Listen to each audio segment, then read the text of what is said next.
नमस्कार, स्वागत आहे तुमचे माझ्या नवीन रेसिपीमध्ये।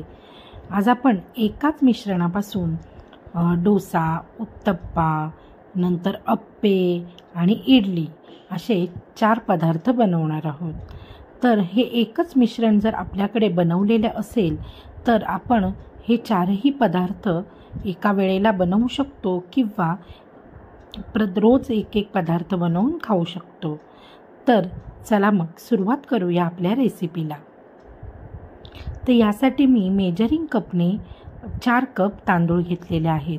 तर हे रेशनचे तांदूळ आहेत, चांगले स्वच्छ धुवून घेतलेत आणि भिजत ठेवलेले होते एक 5-6 तासापूर्वी। त्यासोबतच मी इथे 1 कप उडदाची डाळ घेतलेली आहे।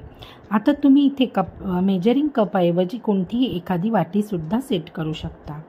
आता इथे मी पाव कप आपली चण्याची डाळ घेतलेली आहे। चण्याच्या डाळीने डोसा अगदी छान कुरकुरीत होतो, म्हणून आपण इथे चण्याची डाळ वापरली आहे। 1 चमचा मी इथे मेथी दाणा घातलेला आहे आणि हे सगळं चांगलं भिजत ठेवलेलं आहे। नंतर पाव कप मी इथे मुगाची डाळसुद्धा घालणार आहे। मुगाच्या डाळीने हा डोसा चांगला खुसखुशीत होतो। आता हे 7-8 तासापूर्वी भिजवलेलं साहित्य आपण थोडं मिक्सरच्या भांड्यामध्ये घेऊन चांगली बारीक पेस्ट करून घ्यायची। आणि आता आपल्याला लगेचच इथं पाणी नाही घालायचं आहे, तर आधी कोरडं फिरवून घ्यायचं, थोडंसं पाणी घालायचं आणि नंतर वाटायचं। आधीच जर आपण पाणी घातलं ना तर हे नीट वाटलं जात नाही, म्हणून थोडं पाणी घालून आपल्याला हे वाटून घ्यायचं आहे। आता हे बघा अगदी मस्त बारीक झालं पाहिजे इतकं वाटायचं आहे आपल्याला हे। आता हे सगळं मी वाटून घेते आणि मग तुम्हाला दाखवते। तर आता आपण हे सगळं साहित्य चांगलं वाटून घेतलं आहे आणि हातानेच हात चांगला स्वच्छ धुवून घेतला आहे आणि हातानेच आपल्याला हे मस्त असं फेसून घ्यायचं आहे। फेसून घेतल्यावर काय होतं, मिश्रण तर हलकं होतंच आणि लवकर फर्मेंटसुद्धा होतं। आणि मिश्रण लवकर फर्मेंट होण्यासाठी आपल्याला हे अशा पद्धतीने व्यवस्थित असं मिक्स करून घ्यायचं आहे। आता आपण ह्यामध्ये ठेवत आहे 1 ग्लास। तर ग्लास अशासाठी आपण ठेवतो की आपलं मिश्रण जास्त आहे आणि त्यामुळे ते कदाचित फसफसून नंतर बाहेर येऊ शकतं। त्यामुळे अशा पद्धतीने जर ग्लास ठेवला तर आपलं जे पीठ आहे ते फर्मेंट झाल्यानंतर फसफसून बाहेर येत नाही।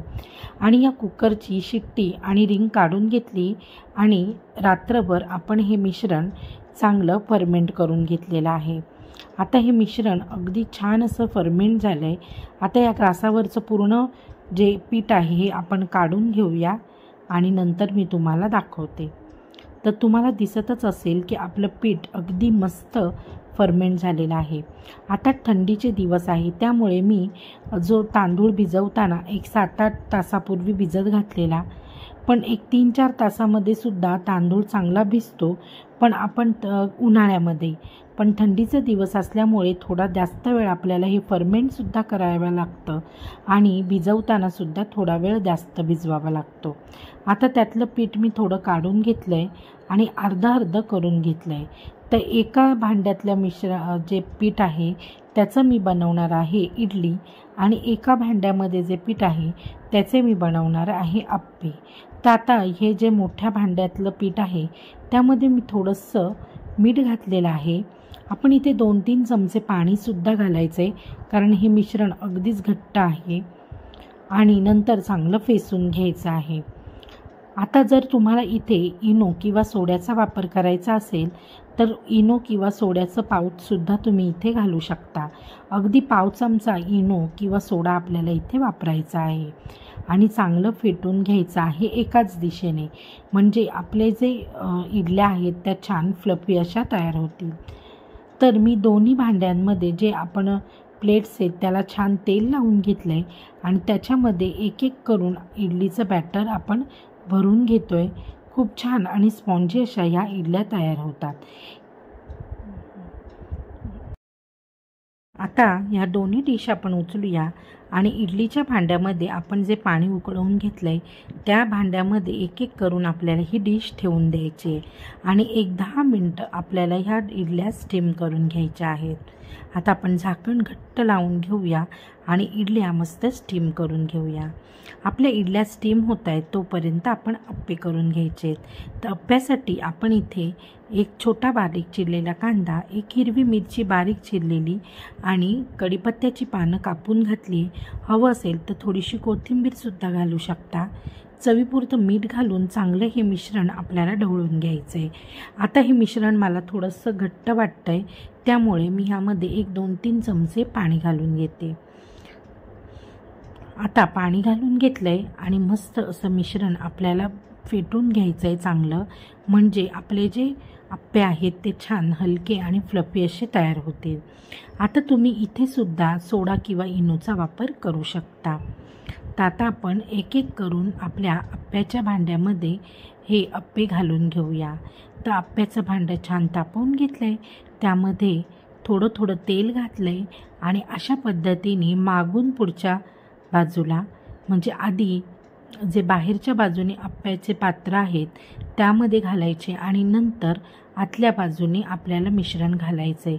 कारण आतल्या बाजूला हा तवा लवकर तापला जातो आणि बाहेरच्या बाजूने हा थोडासा उशिरा तापला जातो. त्यामुळे अशाच पद्धतीने आपल्याला हे अप्पे बनवून घ्यायचे आहेत. तर हे अप्पे चवीला तर भन्नाट लागतातच, खूप सुंदर होतात, पटकन होतात आणि आपण एकाच मिश्रणामधनं हे एवढे पदार्थ बनवलेले आहेत. आता 1-2 मिनटं झालेत. आता आपण बघूया की आपलं एका बाजूने अप्पा तयार झाला आहे का, तर नाही अजून झालेला. तर आता पुन्हा आपण एकदा झाकण ठेवून हे अप्पे चांगले 1-1.5 मिनटं चांगले शिजवून घ्यायचे आहेत. आता आपले हे अप्पे एका बाजूने तयार झालेत. आता आपण पलटी करून दुसऱ्या बाजूने सुद्धा हे अप्पे चांगले भाजून घ्यायचे आहेत. तर मस्त टेस्टी अशी ही रेसिपी तुम्हाला नक्कीच आवडली असेल आणि जर अजूनसुद्धा तुम्ही माझ्या चॅनलला सबस्क्राईब केलं नसेल तर माझ्या चॅनलला लाईक, शेअर, सबस्क्राईब करा. बेल आयकॉन दाबायला विसरू नका, जेणेकरून मी अपलोड केलेल्या रेसिपीचे नोटिफिकेशन सर्वात आधी तुम्हाला मिळेल. तर आता आपण हे अप्पेसुद्धा बनवून घेतले आहेत. आता आपल्याला बनवायचा आहे डोसा. तर डोसा बनवण्यासाठी आपल्याला एका बाजूने हे अप्पे आपले भाजून झालेत. आता आपण पलटी करून दुसऱ्या बाजूने सुद्धा हे अप्पे भाजून घेऊया आणि बघूया की आपण जी इडली बनवली आहे ती इडली झाली का. तर एक चमच्याने मी अशा पद्धतीने चमच्याच्या मागच्या बाजूने इथे मी चमचा इडलीमध्ये घालून पाहिला आहे, तर इडली खूप छान झालेली आहे. आता आपण एक 3 ते 4 पळ्या पीठ इथे घेतलेलं आहे डोशाचं. त्यामध्ये आता आपण चवीपुरतं मीठ घालून घ्यायचं आहे आणि अजून अर्धा ग्लास पाणी इथे वाढवायचं आहे आणि मस्त असा डोसा आपल्याला बनवायचा आहे. आता हे मिश्रण आपलं डोशासाठी तयार झालं आहे. मस्त असं मिक्स करून घेतलेलं आहे आणि बाजूला सुद्धा तवा तापत ठेवलेला आहे. तवा चांगला तापला का त्यावर आपण 1-2-3 थेंब तेल घालायचं आहे आणि हे तव्यावर चांगलं सगळीकडनं पसरवून घ्यायचं आहे आणि नंतर पाण्याचा शिंपोडा मारून आपल्याला हे पुसून घ्यायचं आहे. तर पुसताना नेहमी आपल्याला कॉटनच्या कपड्याचाच वापर करायचा आहे. तर कॉटनच्या कपड्याने मी हे सगळं पाणी व्यवस्थित असं पुसून घेतलेलं आहे आणि आता आपण डोसा घालून घेऊया. तर डोसा घालण्यासाठी मी इथे पॅनवर 2 पळ्या मिश्रण इथे तव्यावर घालत आहे आणि हलक्या हाताने आपल्याला हे अलगद हाताने असं सगळीकडं पसरवून घ्यायचं आहे आणि नंतर डोसा चांगला एका बाजूने भाजला गेला का त्यावर थोडंसं अमूल बटर आणि गन पावडर घालून घ्यायची आहे. तर ही गन पावडरची जी रेसिपी आहे ह्याची व्हिडिओ तुम्हाला उद्या मी पोस्ट करणार आहे. कारण जर ह्यामध्येच करायची झाली असती तर व्हिडिओ खूप जास्त मोठी झाली असती आणि जे माझे व्ह्यूअर्स आहेत ते बोर झाले असते. त्यामुळे मी काय केलं आहे की जी गन पावडरची व्हिडिओ आहे ती मी उद्या पोस्ट करणार आहे। तर आता आपण इथे गन पावडर लावून घेतली, बटर लावून घेतले आणि आपला डोसासुद्धा तयार झालेला आहे। आता हा डोसा आपण एका प्लेटमध्ये काढून घेऊया आणि दुसरा डोसा मी बनवणार आहे। तर दुसरा डोसा बनवण्यासाठी सुद्धा पॅन चांगला तापवून घेतला आहे, त्यावर 2 पळ्या आपण इथं पीठ घातलं आहे आणि मस्त असं अलगद हलक्या हाताने आपल्याला हे सगळीकडनं व्यवस्थित असं गोल गोल करत मस्त असा डोसा बनवून घ्यायचा आहे आणि मीडियम गॅसवरच आपल्याला हा डोसा भाजून घ्यायचा आहे। तर आता इथे मी तेल किंवा तूप काहीही घालू शकता, तेल तूप बटर जे तुम्हाला आवडत असेल त्याचा इथे तुम्ही वापर करू शकता। पण मी इथे घातलेला आहे 1 चमचाभर तूप घातलं आहे आणि तुपावर आता आपण ही जी गन पावडर आहे ती पसरवून घ्यायची आहे।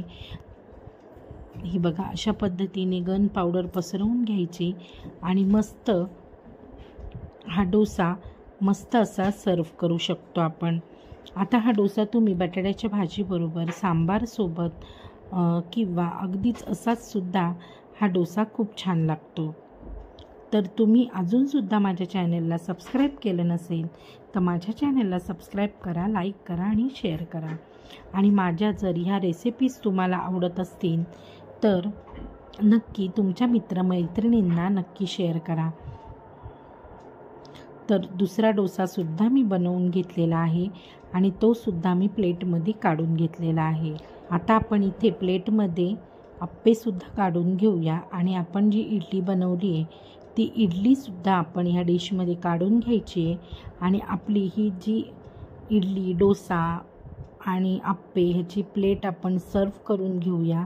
सोबत खायला तुम्ही खोबऱ्याची चटणी घेऊ शकता। तसेच आपण इथं पोळी पण बनवलेली आहे, जी गन पावडरसुद्धा बनवलेली आहे, त्यावर आपण थोडंसं तेल किंवा तूप घालून त्यासोबतसुद्धा ही जी इडली अप्पे डोसा हे खाऊ शकतो। आणि कालच मी तुम्हाला खोबऱ्याची चटणीची व्हिडिओसुद्धा शेअर केलेली आहे, तशी चटणीसुद्धा बनवू शकतो यासोबत खाण्यासाठी। आणि तुम्हाला जर माझी रेसिपी आवडली असेल तर जाता जाता नक्की माझ्या चॅनलला लाईक शेअर सबस्क्राईब करा, बेल आयकॉन दाबायला विसरू नका। आता तुम्हाला ही रेसिपी आवडली असेल अशी आशा करून मी आपला निरोप घेते। चला तर मग आता आपण पुन्हा भेटूया आपल्या पुढच्या रेसिपीमध्ये। Bye bye.